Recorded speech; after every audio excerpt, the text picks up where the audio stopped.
ದರ್ಶನ್ ಗ್ಯಾಂಗ್ನ ಮತ್ತೊಂದು ಕರಾಳ ಮುಖ ಇದೀಗ ಬಯಲಾಗಿದೆ. ರೇಣುಕಾಸ್ವಾಮಿ ಬೆಂಗಳೂರಿಗೆ ಬರೋ ಮುನ್ನವೇ ಆತನ ಮೇಲೆ ಹಲ್ಲೆ ಆಗಿದೆ ಅನ್ನೋ ವಿಷಯ ಇದು. ಕಿಡ್ನಾಪ್ನ ನಂತರ ರೇಣುಕಾಸ್ವಾಮಿಯಿಂದಲೇ ಹಣ ವಸೂಲಿ ಮಾಡಿದ.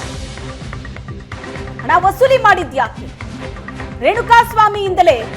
ರೇಣುಕಾಸ್ವಾಮಿಯನ್ನ ಚಿತ್ರದುರ್ಗದಿಂದ ಕರ್ಕೊಂಡು ಬಂತಲ್ಲ ಗ್ಯಾಂಗ್, ಆ ಗ್ಯಾಂಗ್ ಹಲ್ಲೆ ನಡೆಸುತ್ತೆ.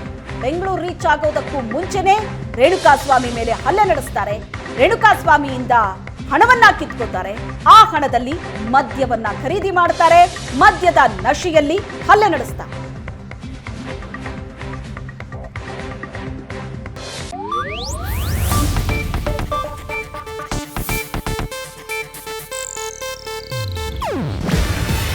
ಇದು ಏಷ್ಯಾನೆಟ್ ನ್ಯೂಸ್ ನೆಟ್ವರ್ಕ್ ಪ್ರಸ್ತುತಿ.